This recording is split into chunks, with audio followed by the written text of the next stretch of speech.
आज की एक्टिविटी है बेटा हमारे पास कि क्या कार्बन डाइऑक्साइड भी नेसेसरी है फोटोसिंथेसिस के लिए।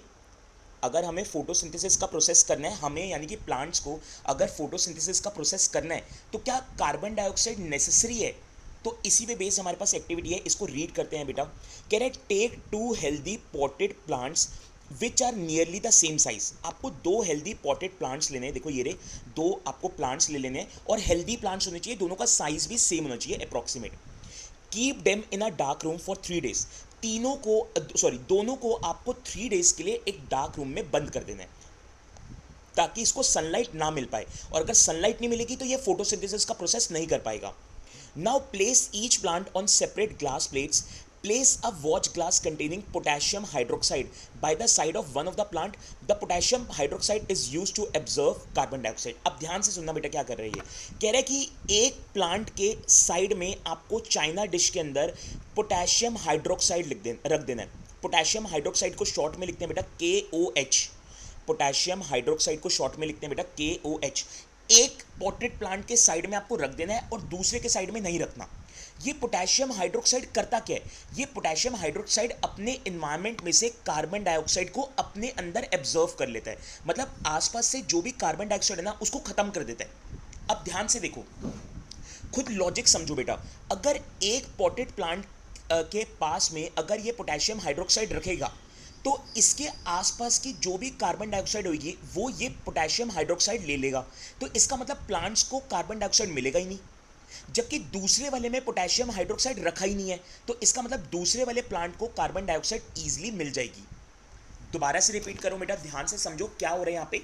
देखो उसने क्या करा, एक पॉटेड प्लांट के साइड में पोटेशियम हाइड्रोक्साइड रख दिया।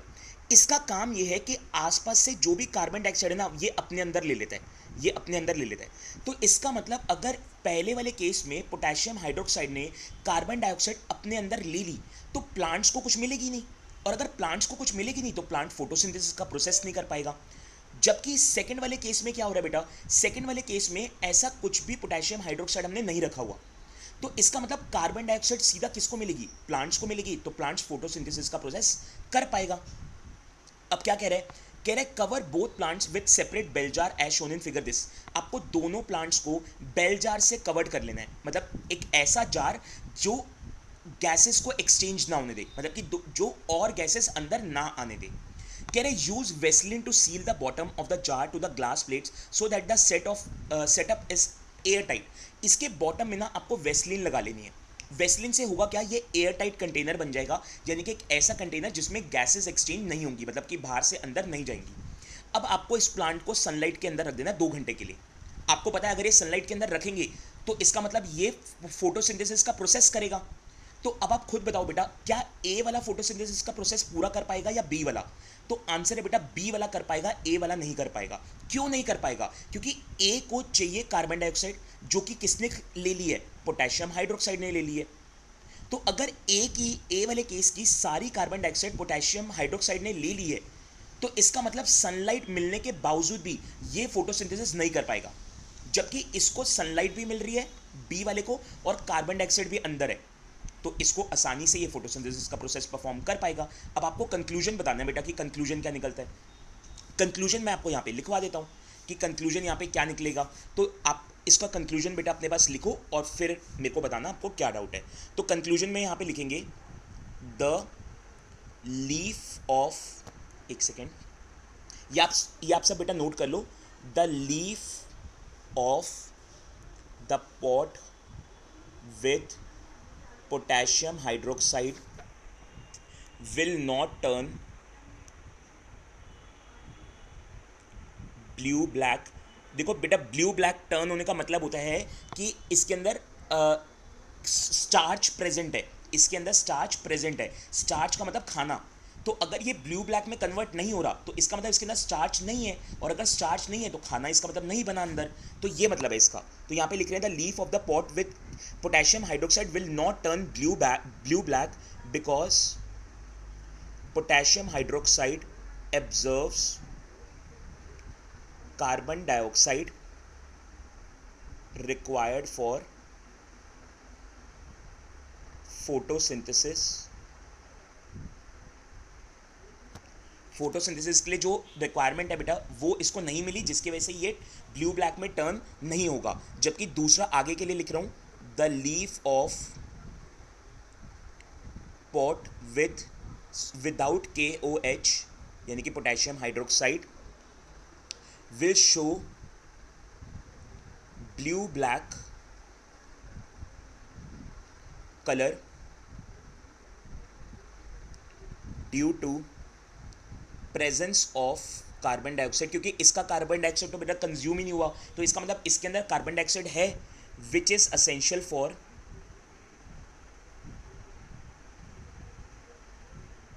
Starch formation. स्टार्च मतलब कि फूड आप लिख सकते हो, स्टार्च फॉर्मेशन इन प्लांट्स। सो ये आपका बेटा इसका कंक्लूजन निकल जाएगा। आगे क्या बोल रहे बेटा, कह रहे so far we have talked about how autotrophs meet their energy requirement. कह रहे अभी तक हम ये पढ़ के आ चुके हैं कि जो ऑटोट्रॉप्स होते हैं ना वो अपनी एनर्जी की रिक्वायरमेंट कैसे पूरी करते हैं। जैसे हमने देखा ना कि कार्बन डाइऑक्साइड से, वाटर से, सनलाइट से, क्लोरोफिल से, तो इन सब से ऑटोट्रॉप्स जो है अपनी ज़रूरत की चीज़ें पूरी करते हैं। But they also need other raw materials for building their body. But ऐसा नहीं कि सिर्फ प्लांट्स को यही सारी चीज़ें चाहिए होती हैं, प्लांट्स को और रॉ मटेरियल भी चाहिए होते हैं बेटा अपनी बॉडी को बिल्ड करने के लिए। Water is use in photosynthesis is taken up from the soil by roots in terrestrial plants. तो कह रहे हैं फोटोसिंथेसिस के लिए इसको पानी चाहिए होता है। पानी ये कहाँ से लेता है? पानी ये लेता है बेटा सॉइल से। सॉइल के अंदर पानी होता है ना, तो पानी ये लेता है सॉइल से। और कैसे ऑब्जर्व करता है? रूट से। ये तो आपने छोटी क्लास में भी पढ़ा होगा बेटा कि जैसे मान लो ये सॉइल है, नीचे ये सॉइल है और ये प्लांट है, तो इसकी रूट्स नीचे होती हैं। प्लांट्स की जो रूट्स होती हैं वो सॉइल के नीचे होती हैं। तो सॉइल से रूट्स पानी को क्या करती हैं बेटा? एब्जर्व करती हैं। तो पानी ये लेता है बेटा रूट से। Other material like nitrogen, phosphorus, iron, magnesium are taken up from the soil. Soil से सिर्फ ये पानी नहीं लेता, और मिनरल्स भी लेता है और न्यूट्रिएंट्स भी लेता है, जैसे कि नाइट्रोजन भी लेता है, फॉस्फोरस भी लेता है, आयरन भी लेता है, मैग्नीशियम भी लेता है। तो ये सब चीज़ें भी प्लांट सॉइल से ही लेते हैं। आगे क्या बोल रहा है? Nitrogen is an essential element use in synthesise of protein and other compound. और कह रहे प्लांट्स के लिए नाइट्रोजन तो बहुत ही ज़्यादा ज़रूरी है। अगर प्लांट्स को प्रोटीन्स बनाने हैं या अदर कंपाउंड बनाने हैं तो उसमें नाइट्रोजन तो बहुत ही इंपॉर्टेंट रोल प्ले करता है। This is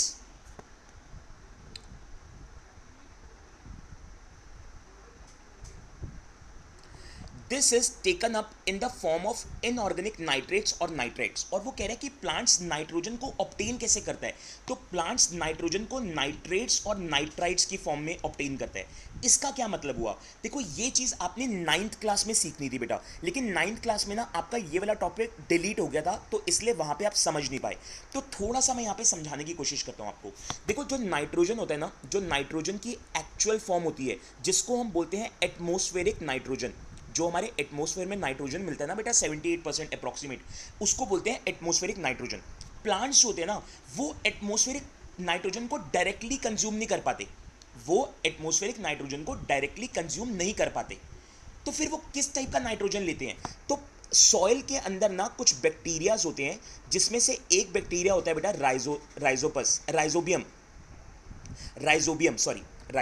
rhizobium. एक बैक्टीरिया होता है बेटा सॉइल के अंदर राइजोबियम। तो प्लांट्स क्या करते हैं? सॉइल के नीचे जो राइजोबियम होते हैं, राइजोबियम एटमॉस्फेरिक नाइट्रोजन को डायरेक्टली कंज्यूम कर लेते हैं और उस नाइट्रोजन को नाइट्रेट्स और नाइट्राइट्स में बदल देते हैं, नाइट्रेट्स और नाइट्राइट्स में बदल देते हैं। और ऐसे करके प्लांट उन नाइट्रोजन को कंज्यूम कर लेते हैं। एक बार रिपीट कर रहा हूं बेटा, क्या बोलना चाह रहा हूं यहां पे मैं। देखो यहां पे नाइट्रोजन चाहिए होता है प्लांट्स को, बट प्लांट्स जो ना नाइट्रोजन को डायरेक्टली नहीं लेते। प्लांट्स कौन से वाले नाइट्रोजन को डायरेक्टली नहीं लेते? एटमॉस्फेरिक नाइट्रोजन को। एटमॉस्फेरिक नाइट्रोजन कौन सा होता है बेटा? जो हमारे आसपास मिलता है, जो हमारे एनवायरमेंट में मिलता है। प्लांट्स उसको नहीं लेते, प्लांट्स को वो नहीं चाहिए। तो फिर प्लांट्स को क्या चाहिए? तो सॉइल के नीचे कुछ बैक्टीरियाज होते हैं बेटा, बैक्टीरिया जिसमें से एक बैक्टीरिया का नाम है राइजोबियम। वो बैक्टीरिया क्या करता है? इस नाइट्रोजन को कन्वर्ट कर देता है नाइट्रेट्स में और नाइट्राइट्स में। कैसे कन्वर्ट करता है? केमिकल तरीके से। और इस नाइट्रेट और नाइट्राइट को प्लांट ले लेता है। सो ये प्लांट्स के लिए एसेंशियल है। तो देखो क्या लिखे है, यहाँ पे पीछे लिखा था this is taken up in the form of inorganic nitrates और नाइट्रेट्स। तो ये प्लांट्स लेते हैं नाइट्रेट्स और नाइट्राइट्स की फॉर्म में, और it is taken up as organic compound which have been prepared by bacteria from atmospheric nitrogen. और या फिर जो बैक्टीरियाज होते हैं बेटा वो प्रिपेयर करते हैं एटमोस्फेरिक नाइट्रोजन को नाइट्रेट्स या नाइट्रेट्स में, और इस फॉर्म में वो उसको कंज्यूम कर लेते हैं। इस तरीके से प्लांट्स को carbon dioxide, starch, sorry carbon dioxide, water, sunlight और क्लोरोफिल के अलावा और भी चीज़ें चाहिए होती हैं, जैसे कि नाइट्रोजन हो गया, पोटेशियम हो गया, सॉरी फॉस्फोरस हो गया, और हमने पीछे और देखा था बेटा आयरन हो गया, और हमारे पास दूसरा था मैग्नीशियम हो गया। तो ये चीज़ों की भी ज़रूरत पड़ती है। अब आप लोग नेक्स्ट टॉपिक बेटा हमारे पास आता है हेट्रोट्रॉपिक न्यूट्रिशन।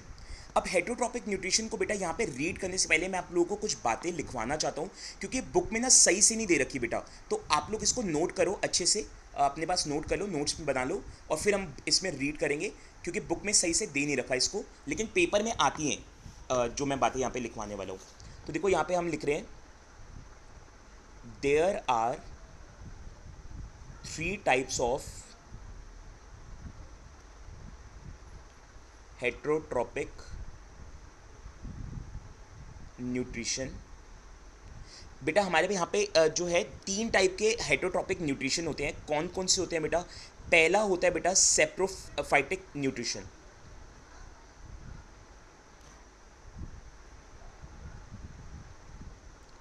सेप्रोफाइटिक न्यूट्रिशन कौन सा न्यूट्रिशन होता है बेटा? ये क्या मतलब होता है, इसको पहले लिख लेते हैं फिर सारी बातों को समझेंगे।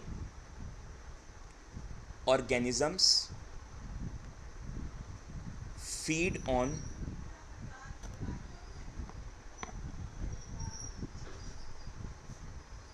on dead, decaying plants or animals material. Example, fungi, bacteria. Second, holozoic nutrition.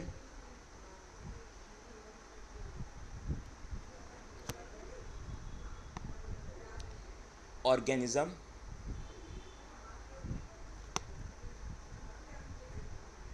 take in whole food and then digest it into smaller particles with the help of enzyme.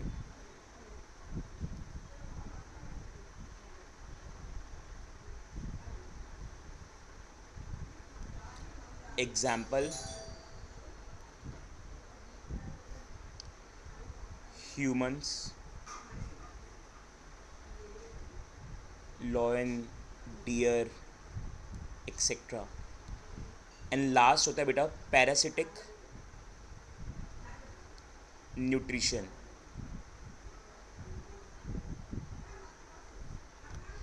Organisms obtain food from the body of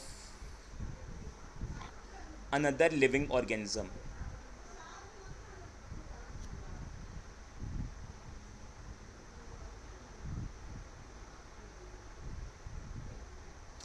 Or host. Example,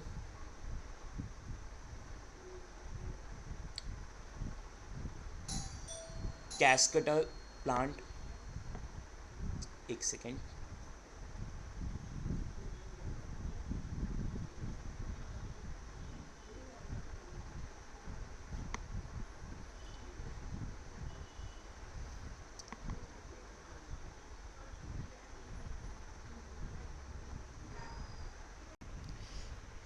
yes बेटा देखो अब हमारे पास जो concept है, हमारे पास concept है बेटा heterotrophic nutrition का। हेटरोट्रॉपिक न्यूट्रिशन क्या होता है बेटा, मैंने आपको पहले भी समझाया था। जो हेटरोट्रॉप्स होते हैं वो ऐसे ऑर्गेनिज्म होते हैं बेटा जो अपना खाना खुद नहीं बना पाते, जो दूसरे ऑर्गेनिज्म या दूसरे प्लांट्स पे या ऑटोट्रॉप्स पे डिपेंडेंट होते हैं। अब ये हेटरोट्रॉपिक न्यूट्रिशन बेटा तीन तरीके के हो सकते हैं। पहला होता है सेप्रोफिटिक न्यूट्रिशन, दूसरा होलोजोइक और तीसरा पैरासिटिक न्यूट्रिशन। पहले सेप्रोफिटिक न्यूट्रिशन में क्या बता रहा है बेटा, सेप्रोफिटिक न्यूट्रिशन में ऐसे ऑर्गेनिज्म आते हैं बेटा जो दूसरे मरे हुए प्लांट्स और एनिमल्स को फीड करते हैं। जो दूसरे हुए बेटा मरे हुए प्लांट्स और एनिमल की बॉडी में रह के या उनकी बॉडी को ही फीड करते हैं, यानी कि उनकी बॉडी को ही खा लेते हैं। तो ऐसे एग्जाम्पल होते हैं बेटा फंगाई या बैक्टीरिया, इसको बोलते हैं सेप्रोफिटिक न्यूट्रिशन, जो मरे हुए जानवरों को, मरे हुए प्लांट्स को फीड करते हैं। फीड का मतलब होता है बेटा खाना। सो ये पहला हो गया सेप्रोफिटिक। दूसरा यहाँ पे कौन सा बता रहे हैं बेटा, दूसरा बता रहे हैं होलोजोइक न्यूट्रिशन। होलोजोइक न्यूट्रिशन ऐसे ऑर्गेनिज्म बेटा जो खाना को, जो फूड को अपनी बॉडी में ले जाते हैं, पूरे के पूरे खाने को अपनी बॉडी में ले जाते हैं बेटा, और फिर उसको डाइजेस्ट करते हैं छोटे छोटे पार्टिकल्स के अंदर, उसको ब्रेक करते हैं अपनी बॉडी के अंदर, और ब्रेक करके बेटा उसको और उसको डाइजेस्ट करते हैं। और ये सब चीज़ें बेटा किसकी हेल्प से करते हैं, वो एंजाइम्स की मदद से करते हैं। एंजाइम्स की मदद से मैंने आपको बताया हुआ बेटा, जैसे हम ह्यूमंस हो गए, हम ह्यूमन इसी वाली कैटेगरी में आते हैं, होलोजोइक न्यूट्रिशन वाली कैटेगरी के अंदर ही आते हैं। हम लोग क्या करते हैं बेटा, खाने को पूरा का पूरा अपनी बॉडी के अंदर ले जाते हैं और फिर उसको डाइजेस्ट करते हैं छोटे छोटे पीसेस करके।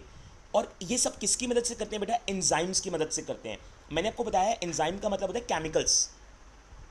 सो ऐसा ह्यूमंस हो गए, लॉयन हो गए, डियर हो गया, ये सब ऐसे ही करते हैं होलोजोइक न्यूट्रिशन। और लास्ट जो आता है बेटा पैरासिटिक न्यूट्रिशन।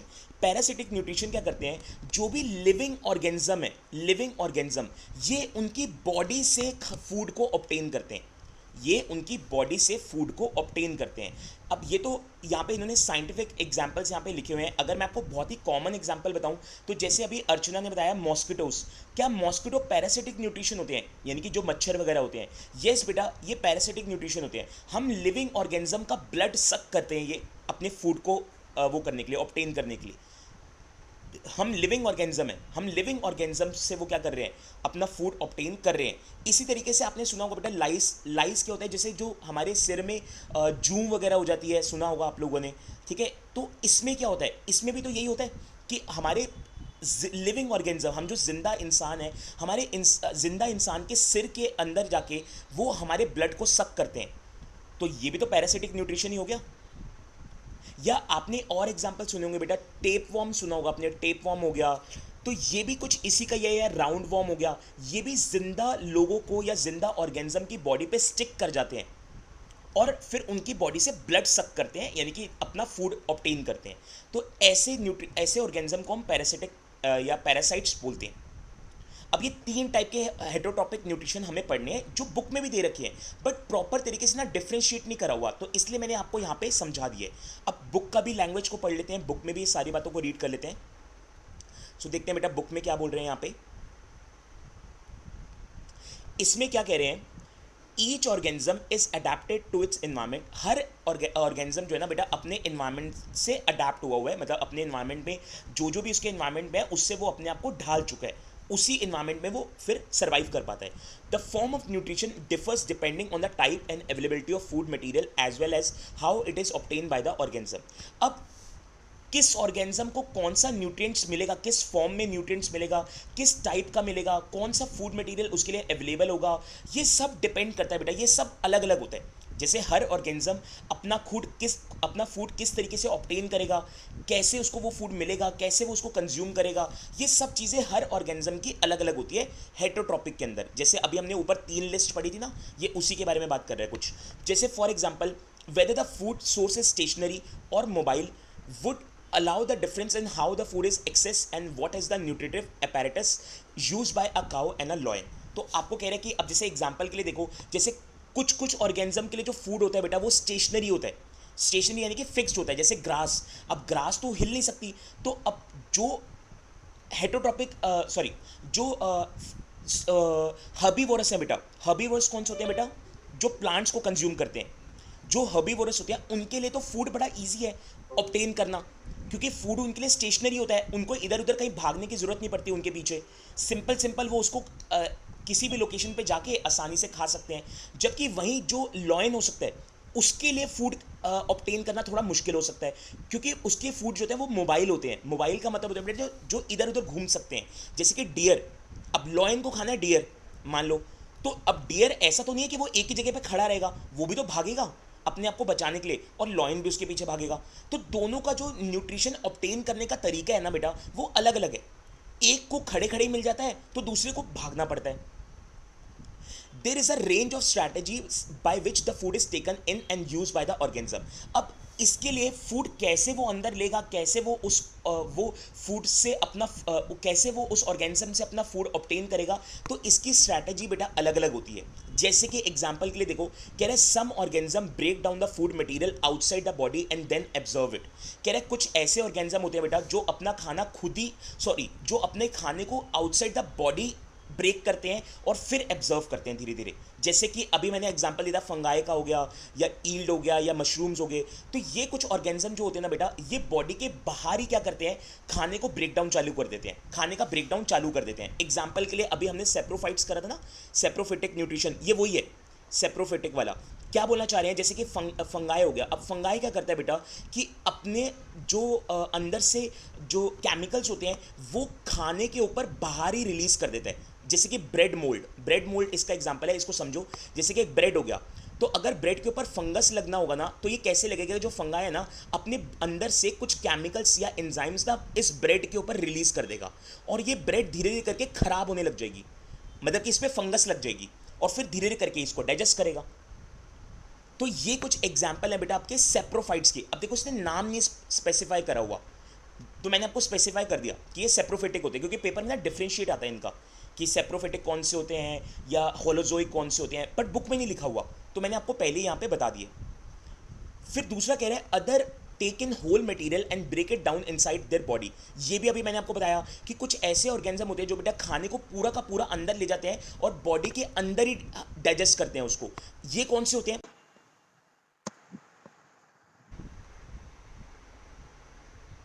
यस बेटा, इसमें लिखा है others take in whole material and break it down inside their body. कुछ ऐसे भी ऑर्गेनिज्म होते हैं बेटा जो अपना पूरा खाना अपनी बॉडी के अंदर ले जाते हैं और फिर वहां जाके इसका ब्रेक डाउन करवाते हैं। सो ये कौन से थे, ये होलोजोइक थे, अभी हमने ऊपर पढ़ा था बेटा। What can be taken in and broken down depends on the body design and functioning. अब कह रहे हैं वो क्या चीज़ अंदर लेके जा पाएंगे और कैसे वो ब्रेक डाउन करेंगे, वो body to body design depend करता है कि किस तरीके से सारी फंक्शनिंग होगी। Some other organism derive nutrition from plants and animal without killing them। जबकि कुछ ऐसे भी ऑर्गेनिज्म है बेटा जो बिना किसी को मारे क्या कर सकते हैं, उनसे अपना फूड ऑब्टेन कर सकते हैं, और ऐसे वाले को हम बोलते हैं पैरासिटिक। सिर्फ इसी का ही नाम यहाँ पे बता रखा है, कि इस टाइप की स्ट्रैटेजी को हम बोलते हैं parasitic nutritive strategy is used by a wide variety of organism like cuscuta या अंबरबेल, टिक्स, लाइस, लीचेस और टेपवॉर्म एक्सेट्रा एक्सेट्रा। तो ये कुछ एग्जांपल मैं ऑलरेडी आपको लिखवा चुका हूँ। नेक्स्ट टॉपिक बेटा हमें क्या बता रहे हैं यहाँ पे, नेक्स्ट कह रहे हैं how do organisms obtain their nutrition. कैसे ऑर्गेनिज्म जो है बेटा अपने जो न्यूट्रिशन है या फिर फूड है वो कैसे ऑब्टेन करते हैं। तो इसमें जनरली हमें यूनिसेलुलर का बताया हुआ है कि यूनिसेलुलर किस तरीके से फूड को ऑब्टेन करते हैं। ध्यान से समझते हैं, पेपर के लिए इंपॉर्टेंट है, 3 मार्क्स में आता है पेपर में कि कैसे यूनिसेलुलर ऑर्गेनिज्म या फिर सिंगल सेल्ड ऑर्गेनिज्म जो है लाइक अमीबा किस तरीके से न्यूट्रिशन को ऑब्टेन करता है या फिर फूड को ऑब्टेन करता है। ये तो अपने छोटे क्लासेस में भी कवर किया हुआ है। क्या देखते हैं यहाँ पे, इस डायग्राम से समझने की कोशिश करते हैं पहले और फिर इनकी लैंग्वेज को रीड करेंगे। देखो सबसे पहले जो अमीबा होता है, अमीबा आपको पता होना चाहिए बेटा कि एक यूनिसेलुलर ऑर्गेनिज्म होता है, यानी कि सिंगल सेल ऑर्गेनिज्म होता है। इसके अंदर सिर्फ एक ही सेल है, या ऐसा कह लो कि खुद ही एक सेल है, ठीक है। अब अगर इसको फूड इनटेक करना है, यानी कि इसको अगर खाना खाना है, इसको न्यूट्रिएंट्स चाहिए, तो ये क्या करता है, क्योंकि ये इसकी बॉडी फ्लेक्सिबल होती है, क्योंकि बेटा इसकी बॉडी जो है वो फ्लेक्सिबल होती है, तो ये अपनी बॉडी शेप को चेंज कर लेता है, देखो पहले ही इसका इस तरीके का स्ट्रक्चर था और इसके बाहर इसका फूड पार्टिकल था, यानी कि जिसको इसने खाना है। फिर इसके बाद क्या करा इसने अपनी शेप को इस तरीके से चेंज करा बेटा कि इसने एक फॉल्स फीट बना ली। इसको बोलते हैं फॉल्स फीट। ये जो इसने यहाँ पे शेप बनाई है ना, इसको बोलते हैं फॉल्स फीट, या साइंटिफिकली बोलते हैं इसको सुडोपिया। सुडोपिया। तो अब देखो यहाँ पे इसमें देखो इसने क्या करा है, ये फॉल्स फीट बना ली।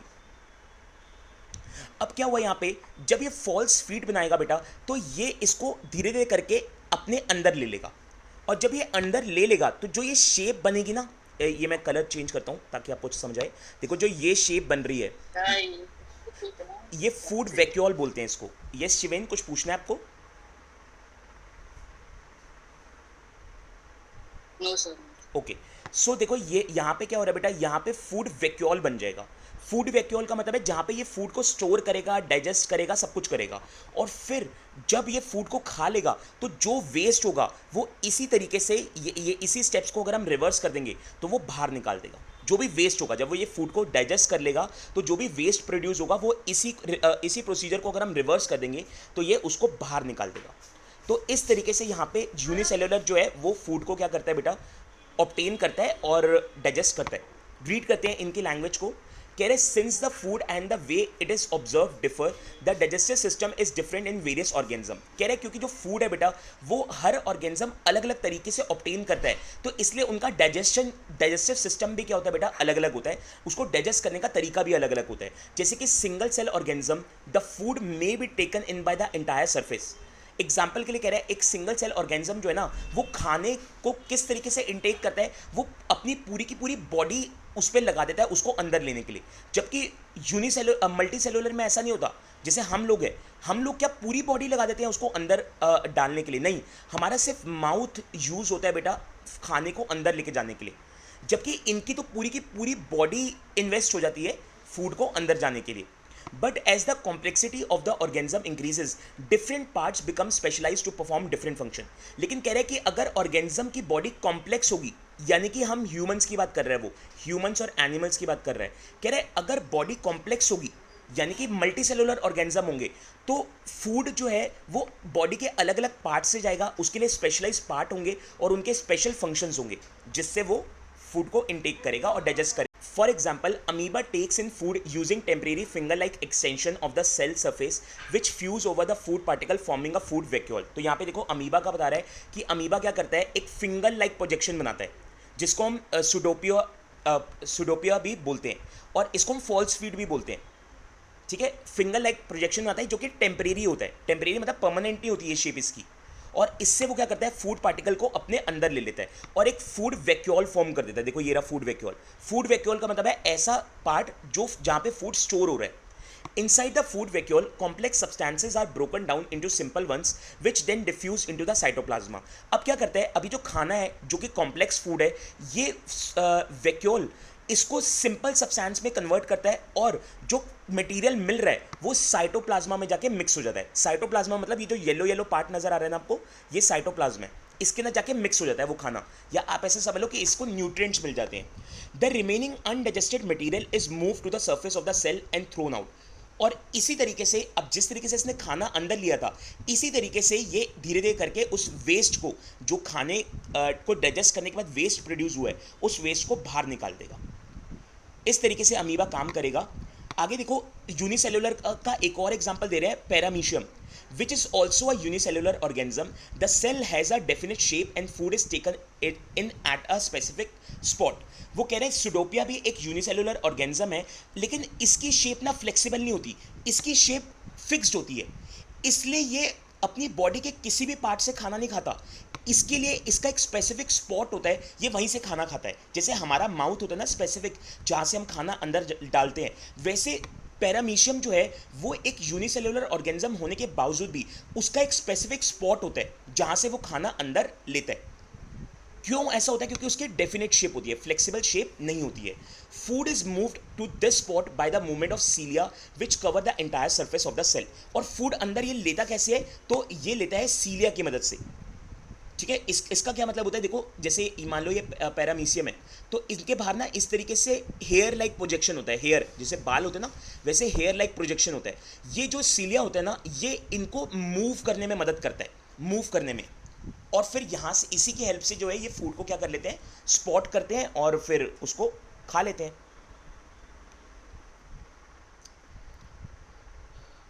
नेक्स्ट टॉपिक बेटा हमारे पास आता है न्यूट्रिशन इन ह्यूमन बींग्स, कि ह्यूमन बींग्स में बेटा किस तरीके से न्यूट्रिशन जो है ऑब्टेन होता है और कैसे वो डाइजेस्ट होता है।